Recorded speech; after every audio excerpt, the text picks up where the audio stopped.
प्रणाम। बहुत दिनों से बहुत सारी बातें मेरे मन में चल रही थी जो मैं आप लोगों से कहना चाहती थी, करना चाहती थी। कई सारे कमेंट्स, कई सारे मैसेजेस द्वारा भी बहुत सारे सवालात मुझसे किए गए, जिसका जवाब आज मैं इस वीडियो के माध्यम से आप लोगों को देना चाहती हूं। फर्स्ट पॉइंट इज नेपोटिज्म, भाई भतीजावाद। भाई भतीजावाद, नेपोटिज्म हर जगह है भी और नहीं भी। वो ऐसे कि अपना अपना नजरिया होता है। जिसके माता पिता जिस भी क्षेत्र में होते हैं, हमारे, आपके व अन्य लोगों के, वो ये चाहते हैं कि हमारा बच्चा उसी क्षेत्र में कदम रखे और उसी क्षेत्र में अपना नाम और मुकाम बनाए। वैसे ही बॉलीवुड इंडस्ट्री में भी है। लेकिन इन सब चीजों के बावजूद भी मैं ये कहूंगी कि कुछ गैर फिल्मी पृष्ठभूमि से भी प्रतिभाशाली आए लोग अपनी पहचान, अपनी प्रतिभा का छाप छोड़ गए। जिनमें से हमारे बिहार के शत्रुघ्न सिन्हा जी, पंकज त्रिपाठी जी, सुशांत राजपूत जी, संजय मिश्रा जी, मनोज बाजपेयी जी व अन्य कलाकार। मेरे ख्याल से हर जगह टैलेंट को तवज्जो मिलना चाहिए, टैलेंट को अप्रिशिएट करना चाहिए और आगे बढ़ने देना चाहिए।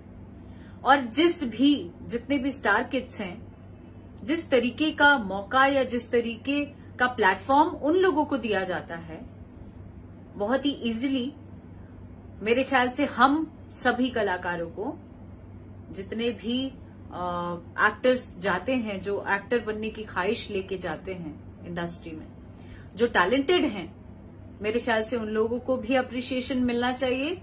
और उसी प्रक्रिया से स्टार किड्स को भी गुजरना चाहिए, जो एक आम कलाकार जिस जगह से गुजरता है। हमारे लिए ऑडिशंस बने हैं, हमारे लिए बहुत सारी चीजें बनी है कि इधर मीटिंग करो, उधर मीटिंग करो। इनसे हो गई मीटिंग तो उसके और ऊपर जाके, ऊपर लेवल के लोगों के पास जाके मीटिंग करो। तो ये सारी चीजें मेरे ख्याल से नहीं होनी चाहिए। और दूसरी बात मैं ये कहना चाहती हूं कि हमारी इंडस्ट्री में नेपोटिज्म नाम की चीज तो बाद की बात है। मैं कहूंगी हमारी इंडस्ट्री में ग्रुपिज्म बहुत हद तक है, बहुत हद तक। मेरे ख्याल से सबसे ज्यादा अगर एग्जिस्ट करता है हमारी इंडस्ट्री में तो ग्रुपिज्म ही करता है, जिसके शिकार हम सब होते हैं। हर एक वह नया कलाकार से लेके छोटे कैरेक्टर आर्टिस्ट, टेक्नीशियंस, हर कोई उसका शिकार होता है। और मैं बता दूं कि कई इंटरव्यूज में या कई दिनों से ये भी सुनने में आ रहा था कि बहुत सारी एक्ट्रेसेस भी हैं जिन्होंने अपनी आवाज बुलंद की है, अब जाके जब उन्होंने एक मुकाम बना लिया, और वो भी ग्रुपिज्म के सहारे नई एक्ट्रेसेस को आगे बढ़ने नहीं दिया। वैसे लोग भी आवाज उठा रहे हैं। तो मैं आप लोगों को बता दूं कि ग्रुपिज्म का सबसे ज्यादा अगर शिकार बनी है तो वो इंडस्ट्री में वो सिर्फ और सिर्फ मैं हूं। मुझे हर तरीके से डोमिनेट भी किया गया है। जब मैं आपको बताती हूँ एक किस्सा, जब मैं नई नई इंडस्ट्री में आई थी, तब मैं किसी एक हीरो के साथ काम कर रही होती थी, तो सामने वाले जितने हीरो थे वो मेरे साथ काम नहीं करते थे।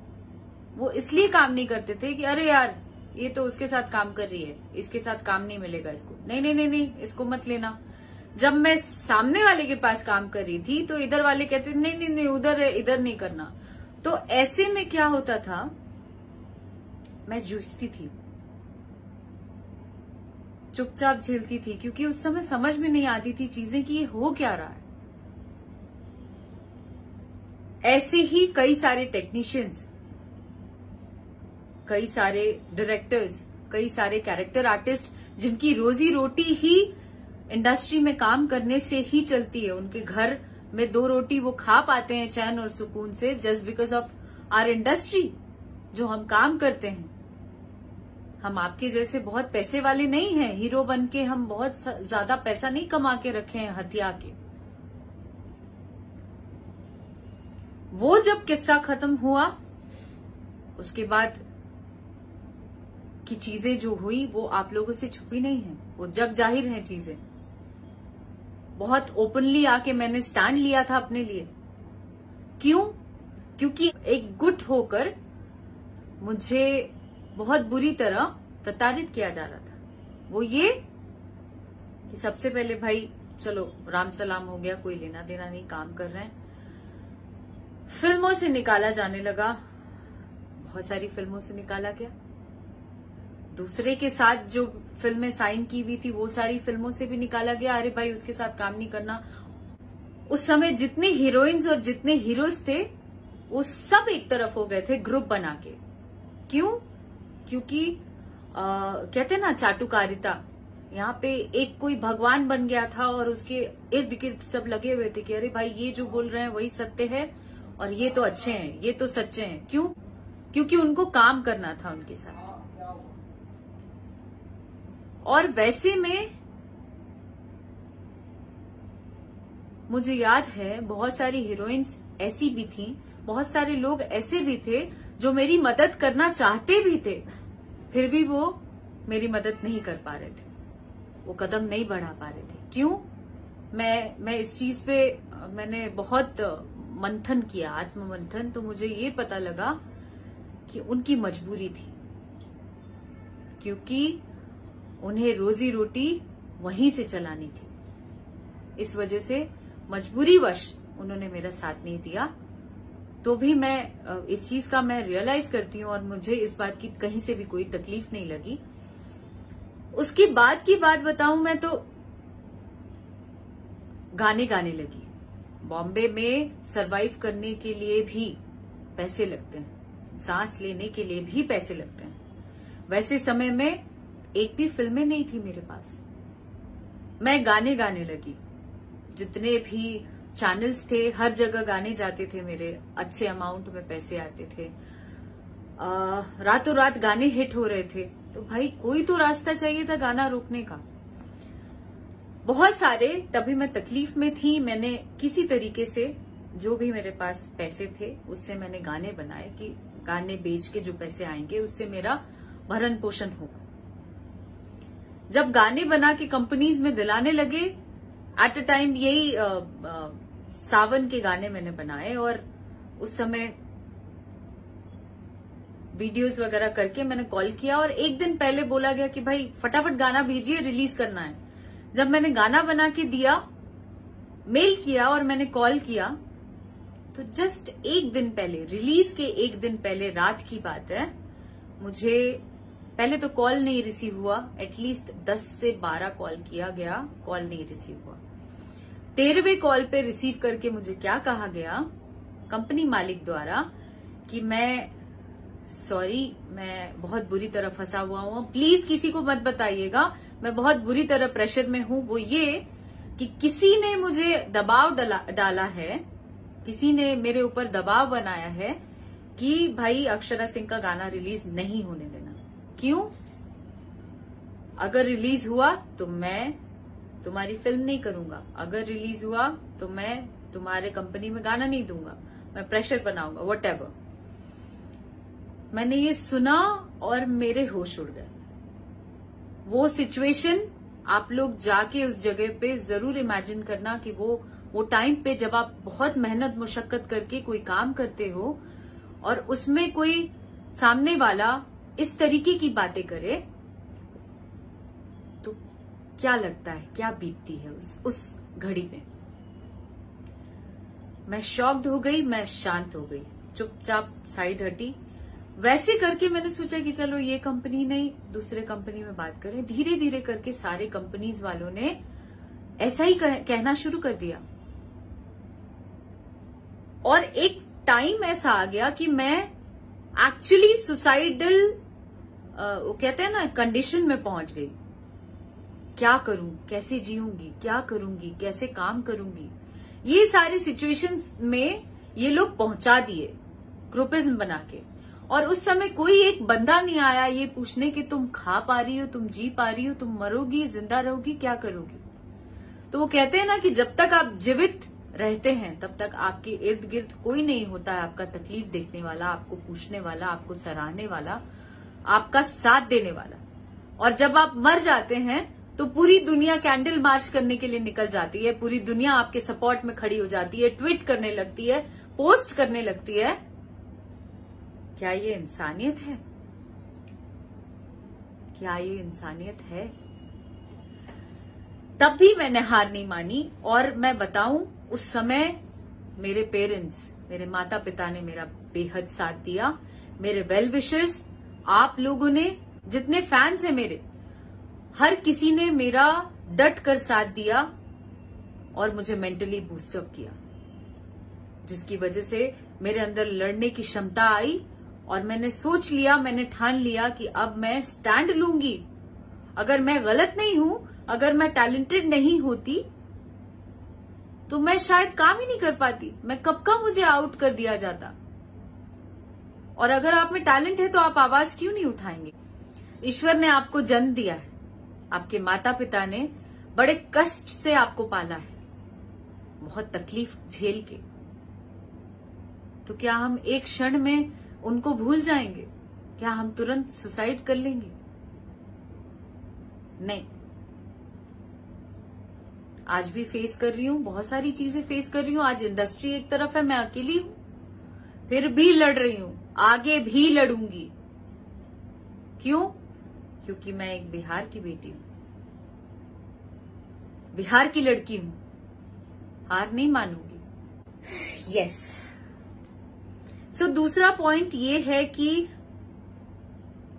बिहारी, इस पॉइंट पे मैं ये कहना चाहती हूं कि बिहारी होना अपने आप में सम्मान की बात है। हम बिहारी हैं, हमें इस बात का गर्व होना चाहिए, चाहे हम दुनिया की किसी भी कोने में जाएं। हमें इस बात का गर्व होना चाहिए कि I am proud of Bihari. मैं बिहार से बिलोंग करता हूं या करती हूं, मुझे इस बात का फक्र है। और दुनिया के सामने मैं फेस करूंगा, चाहे मैं दिल्ली जाऊं, बॉम्बे जाऊं, दुनिया के किसी भी कोने में क्यों ना जाऊं। डोमिनेट किया जाता है, मैं ये जानती हूं, मैं खुद भी भुक्तभोगी रही हूं, लेकिन मैंने उस समय भी अपने आप को प्रेजेंट किया कि I am from Bihar, I am from Patna. और बहुत ही खुद को सम्मान दिया, अपने बिहार को सम्मान दिया, अपने जन्मभूमि को सम्मान दिया। जब हम खुद किसी चीज पे प्राउड करेंगे, दुनिया भी आपको सलाम करेगी, दुनिया भी आपको सम्मान देने पे मजबूर हो जाएगी। तो इस बात का गर्व होना चाहिए। हमारे बिहार से न जाने दुनिया के हर कोने में, वो कह सकते हैं आप कि जितने उच्च प्रशासनिक पदाधिकारी हैं वो सब बिहार से बिलोंग करते हैं, ज्यादातर लोग। और उन्होंने एक अलग नाम, एक अलग पहचान बना रखा है। तो हमें इस चीज का प्राउड क्यों नहीं होना चाहिए। आज सिर्फ बिहारी भारत में ही नहीं, विदेशों में भी बिहारियों ने अपना छाप छोड़ रखा है। इसलिए हमें इस बात का तनिक भी बेइज्जती महसूस नहीं करना चाहिए कि हम बिहार से बिलोंग करते हैं। हम बिहारी हैं और बिहारी रहेंगे और लड़ेंगे। ये हमारी मातृभूमि ने हमें ये सिखाया है। इसलिए मुझे भी इस बात का बहुत गर्व है कि मैं बिहार से बिलोंग करती हूं।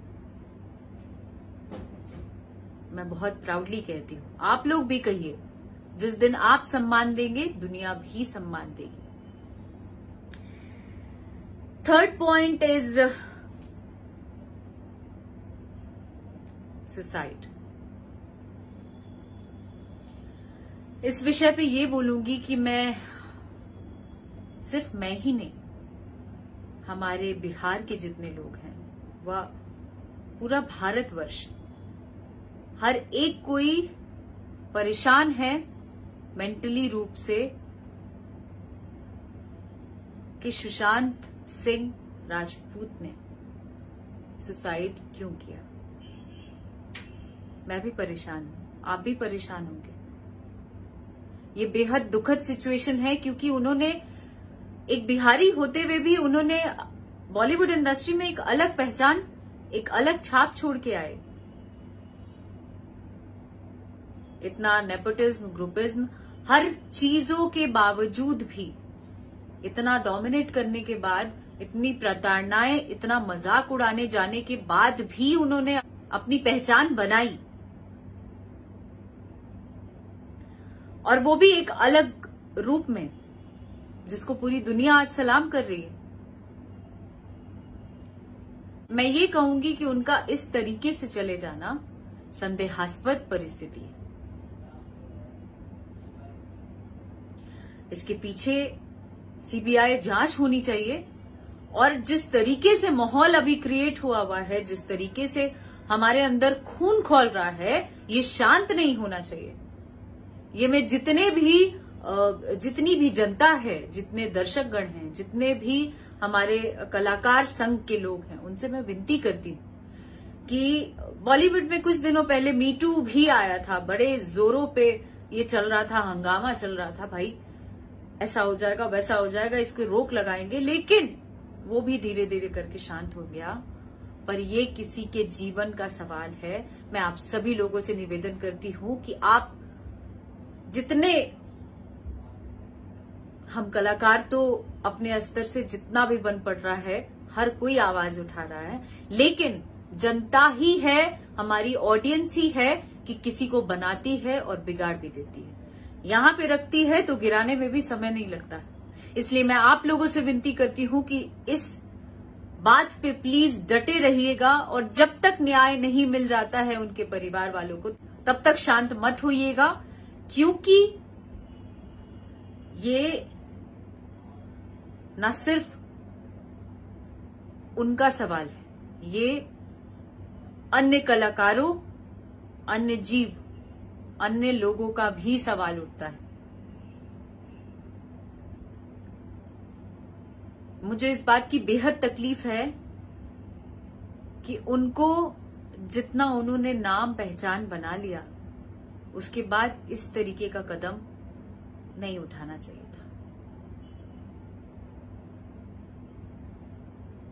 लेकिन कौन कैसे सिचुएशन में रहा होगा, कौन कैसे परिस्थिति से जूझ रहा होगा, इस बात को हम बैठे बैठे नहीं जज कर सकते। इसलिए इस पर सीबीआई की जांच होनी चाहिए और इस केस को न्याय मिलना चाहिए, उनके परिवार वालों को न्याय मिलना चाहिए, हम सभी बिहारियों को न्याय मिलना चाहिए, हम सभी कलाकारों को न्याय मिलना चाहिए। दूसरी बात मैं ये कहूंगी कि भोजपुरी, दूसरी नहीं, आई मीन चौथी, भोजपुरी। आज भोजपुरी ने जो मकाम बनाया है बिना किसी माई बाप के, वो अपने आप में बहुत बड़ा मुकाम बनाया है। और कुछ कमियों को अगर छोड़ दिया जाए तो भोजपुरी सिनेमा ने पूरे बिहार को, कुछ कमियों को अगर छोड़ दिया जाए तो भोजपुरी सिनेमा ने पूरे बिहार को, पूरे बिहार वासियों को गौरवान्वित किया है। और मैं ये कहना चाहती हूं कि बिहार की प्रमुख भाषा होने के बावजूद भी जो इस भाषा को पहचान मिलनी चाहिए थी, जो सम्मान मिलना चाहिए था, वो नहीं मिला, वो इज्जत नहीं मिली। इसमें मैं ये कहूंगी कि सरकार, हमारी बिहार सरकार उदासीन क्यों है? आज तक उस तरीके का सपोर्ट, उस तरीके की हेल्प क्यों नहीं की गई जैसे अन्य स्टेट्स में लोग करते हैं, वहां की सरकारें करती हैं। चाहे वो साउथ इंडस्ट्री देख लीजिए, चाहे मराठी हो गई, बॉलीवुड इंडस्ट्री हो गई, पंजाबी हो गई, इस सारे इंडस्ट्रीज में वहां की सरकार उनकी मदद करती है। फिर हमारी भोजपुरी को हमारी बिहार सरकार क्यों नहीं मदद करती है? ये तो हमारी भाषा है ना, बिहार की ही भाषा है। जबकि आप देखेंगे कि यूपी की मेन भाषा भोजपुरी नहीं है। उसके बावजूद भी चाहे वो बनारस है, गाजीपुर है, कुछ ही जगह है जहां पे भोजपुरी बोली जाती है। उसके अलावा अवधी बोलते हैं लोग। उसके बावजूद भी UP government subsidy, film city, न जाने कितनी सारी हेल्प, कितनी सारी सुविधाएं कलाकारों को दे रही है। वहां के कलाकार हर फिल्म में होते हैं। जो भी फिल्म बाहर से भी अगर बनने आती है, बॉलीवुड से भी फिल्में बनने जाती है, तो वहां के कलाकारों को वो तवज्जो दिया जाता है। उन फिल्मों में उनको काम मिलता है, उस तरीके की इज्जत मिलती है। फिर हमारे बिहारी कलाकार को क्यों नहीं? मैं तो सरकार से अपील करूंगी, मैं ये कहूंगी कि आज तक इतने सालों में इतनी सारी फिल्में बनी, हमारे पास फिल्म सिटी नहीं है, हमारे पास कोई सब्सिडी जैसी चीज नहीं है, हमारे पास कोई मदद नहीं है। जबकि हमारी फिल्में रिलीज होती हैं बिहार में, तो उसके टैक्सेस भी हम देते हैं बिहार सरकार को। फिर बिहार सरकार द्वारा हमें मदद क्यों नहीं? यहां पे प्रतिभाशाली कलाकार आए दिन पैदा होते हैं। क्या हमारा बिहार कमजोर है? एक से एक कलाकार यहां पे दर दर की ठोकरें खा रहे हैं। क्यों? क्योंकि हमारी सरकार मदद नहीं कर रही है। हमारे जैसा कलाकार, मैं खुद भी, आज जो सम्मान मिलना चाहिए था वो क्यों नहीं मिलता है? आज हम बाहर जाके क्यों ठोकरें खा रहे हैं? हम में टैलेंट है, फिर भी हम क्यों नहीं उतना अचीव कर पा रहे हैं? हम क्यों नहीं वैसा काम कर पा रहे हैं? हमें मदद मिलनी चाहिए, हमारी भाषा को वो पहचान मिलनी चाहिए। और ये सिर्फ आप लोग कर सकते हैं। मैं हाथ जोड़ के निवेदन करती हूं हमारी सरकार से, बिहार सरकार से, कि प्लीज हमारे लिए फिल्म सिटी बनाइए, हमारी हेल्प करिए, हमारी मदद करिए। हम जैसे कलाकारों की, जो नए नए कलाकार हैं यहाँ पे, उन सबों की भी मदद करिए, उनको एक प्लेटफॉर्म दीजिए ताकि उन्हें दर दर भटकना ना पड़े, उनकी पहचान यहां पर भी मिल सके। Thank you very much. और कुछ बातों के साथ मैं अलविदा लेना चाहती हूं, वो ये कि जिंदगी एक बार मिली है, ईश्वर ने हमें मनुष्य में जन्म दिया है एक बार। इस जीवन का कद्र करें, अपने परिवार का, अपने माता पिता का, जिन्होंने आपको बहुत कष्ट से पाला पोसा है, बहुत स्ट्रगल किया है, बहुत मेहनत किया है आपको बड़ा करने में, उसकी कद्र करें। अपना जीवन देने के बजाय हर वो चीज से लड़ें जो आपको तकलीफ देती है। जब भी आपके मन में कभी भी ऐसी दुविधाएं आए कि भाई मैं अब नहीं जी सकता, या अब नहीं जी सकती, मेरी इज्जत जा रही है, या मुझे जीने नहीं देंगे लोग, या मुझे काम नहीं करने देंगे लोग, उस समय सिर्फ और सिर्फ अपने माता पिता का चेहरा आप लोग याद कर लेंगे, उस तरीके का कदम नहीं उठाएंगे। इसलिए अच्छे से, खुशी से अपने जीवन को जिएं, अपने माता पिता की इज्जत करें, और जहां लगे कि कोई आपको दबा रहा है या आपको आगे बढ़ने में रोक लगा रहा है, वैसे लोगों से लड़ें, ना कि अपनी जान दें। अगर आप जान देंगे तो वैसे लोगों की और आप हिम्मत बढ़ाएंगे।